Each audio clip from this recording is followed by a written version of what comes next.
Good day, I am Gibel Funte from Group 6 and with me are my group mates Neil Alvarez, Riona Beroncal, Eugene Bonzon, and Sean Roxas, and we are pleased to present our project proposal entitled Tulog para kay Baby, Addressing Sleep Deprivation in Pregnant Filipinas and its Impact on Embryonic Development. This aims to tackle maternal sleep deprivation among pregnant Filipino women and its impact on embryonic development, birth outcomes, and early cognitive and motor development. Sleep deprivation during pregnancy is a concern that often doesn't get enough attention, especially here in the Philippines, where many women juggle multiple roles on top of the physical and emotional demands of pregnancy. Good sleep is essential because it helps regulate maternal hormones, supports the immune system, and plays a key part in fetal growth and early brain development. However, many pregnant Filipinos experience disrupted sleep, which may come from normal pregnancy changes like discomfort and hormonal shifts, but is also worsened by stress, household responsibilities, and even cultural expectations that place most caregiving duties on women. Research from other countries show that poor maternal sleep is connected to several risks, which include complications in pregnancy, smaller or premature babies, and deleting early cognitive and motor development. But locally, we still have very limited data examining these links in Filipino communities. Because of this gap, our project aims to look at how common sleep deprivation is among pregnant Filipinos, how it affects fetal and birth outcomes, and whether it plays a role in early child development. We also hope to propose practical and culturally appropriate strategies such as community education, integrating sleep science into prenatal care, and advocacy for better maternal rest. This proposal hopes to contribute to improving maternal sleep health and support healthier pregnancies. In reviewing existing literature, we see a consistent pattern showing how maternal sleep plays a major role throughout pregnancy. Research from Tom Ford and colleagues show that as pregnancy progresses, women tend to experience poor sleep quality, and this decline is linked to several complications like preterm labor, longer duration of labor, and higher likelihood of cesarean delivery. They also observed that a mother's sleep during pregnancy can influence her infant's sleep after birth. Although most evidence comes from studies outside the Philippines, local research on maternal health, stress, and socioeconomic conditions helps explain why many Filipino women are particularly prone to sleep deprivation. Other studies also point to biological pathways behind this risk. For instance, Chang and co-authors found that inadequate sleep can contribute to inflammation and hormonal balance, which may interfere with placental function. This can lead to issues like preterm birth, elevated blood pressure, and even postpartum depression. Meanwhile, a large cohort study by Huang and colleagues showed that sleeping fewer than 7 hours, especially in the second trimester, increases the chances of preterm birth, while longer sleep durations may actually be protective. Poor sleep quality was also linked to smaller birth size and higher cesarean rates. Research by Wu et al. Confirms that sleep generally worsens towards the final trimester. They also found that mothers who sleep better tend to have fetuses with larger abdominal and femur measurements, which both are indicators of healthy fetal growth. These measurements, including abdominal circumference and biparietal diameter, are essential in assessing fetal development and identifying potential abnormalities. Overall, these studies highlight that maternal sleep quality has a significant influence not just on pregnancy outcomes, but also on fetal and early developmental health. This reinforces the need for early screening and interventions targeting sleep issues among pregnant women, specifically in the Philippines. Moving on to the methodology, our methods for gathering data, choosing participants, and performing statistical analysis will be primarily based on the works of Huang et al., Yusrawati et al., and Wu et al. For the participants, it will include those within the age range of 18 to 40 while not having their second trimester yet. To be as accurate as possible, we will exclude those who will have twins or more, those with diseases such as cysts, hypertension, diabetes mellitus, kidney disease, heart disease, and autoimmune disorders. We will exclude smokers, alcohol drinkers, and those who use side medications such as steroids, insulin, and hormonal contraception.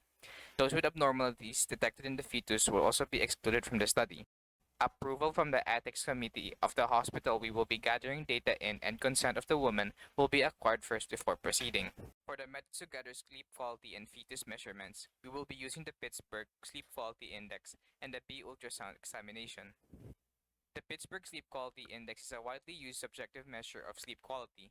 It has 7 subcategories for measuring sleep quality and a score range of 0 to 21.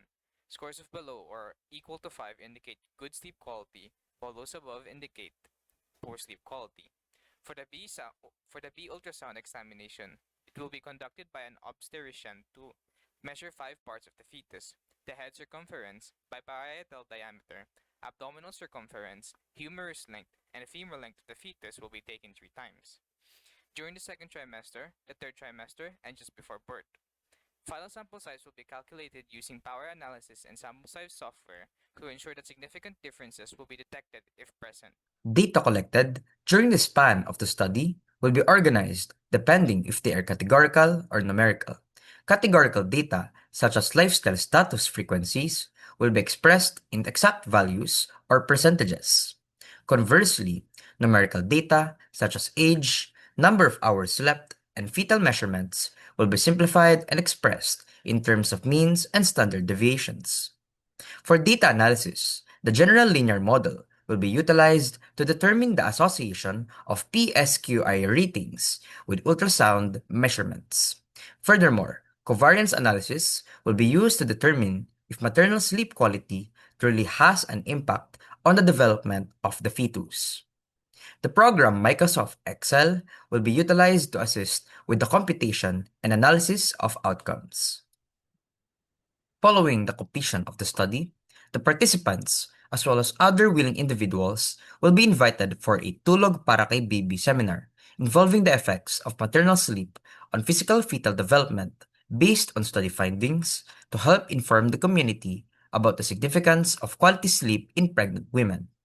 Two other programs will later be implemented after discussions conclude to support families aiming to have children in the future.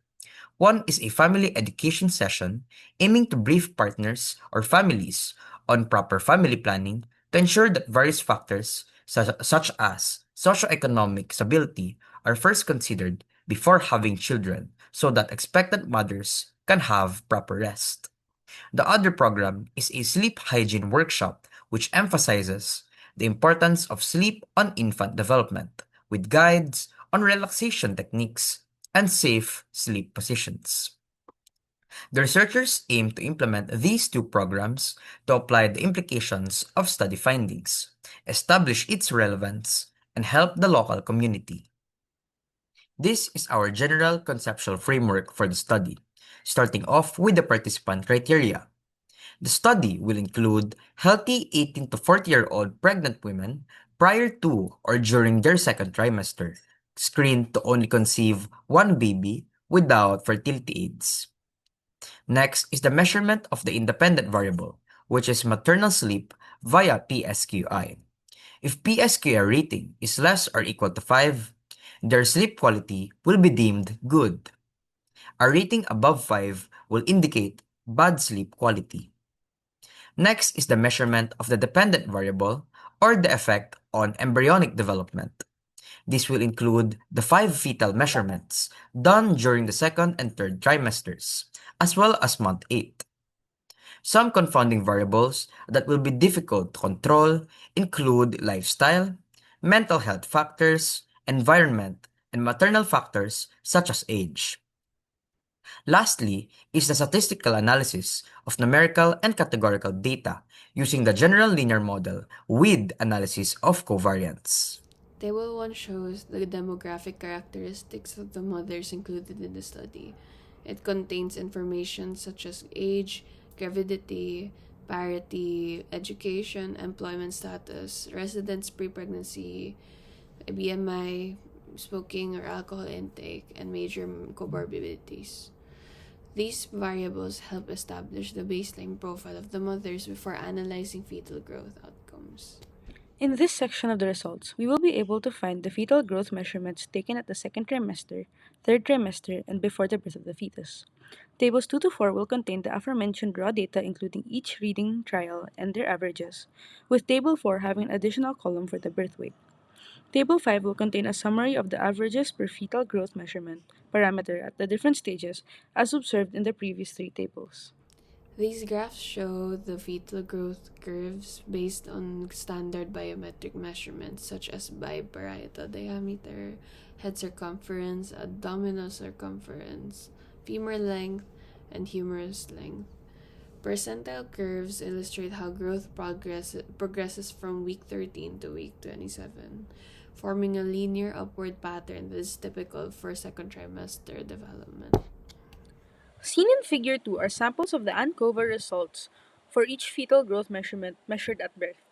These would be computed using the categorical variable of sleep quality, the fetal growth measurements, and the ages of the participants. The ANCOVA analysis will also be performed for the other two readings at the second trimester and at the third trimester. The ANCOVA analysis will help us determine if the mother's sleep quality affects the fetus's development.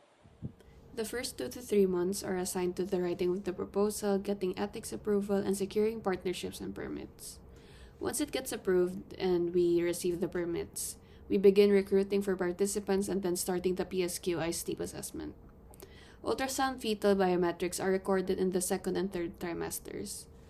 Near the end of pregnancy, we collect final measurements including the birth weight and the late gestation fetal parameters. Once data collection is complete, we proceed with encoding, statistical analysis using ANCOVA, and interpretation of the results. The final months consists of writing, revising, and proofreading the final research output. The project ends with the preparation and the delivery of Tulog Para Kay Baby seminar. So here is our proposed budget. First, we allotted funds for printing the consent form in the initial PSKI questionnaire for 250 participants. The total cost amounts to 3,000 pesos. We also included tokens worth 50 pesos each for the initial 250 participants to encourage participation and cooperation during the first phase of the study, which will total 12,500 pesos. For the follow-up monitoring, we only printed questionnaires for 200 participants, assuming that some may drop out or be excluded later.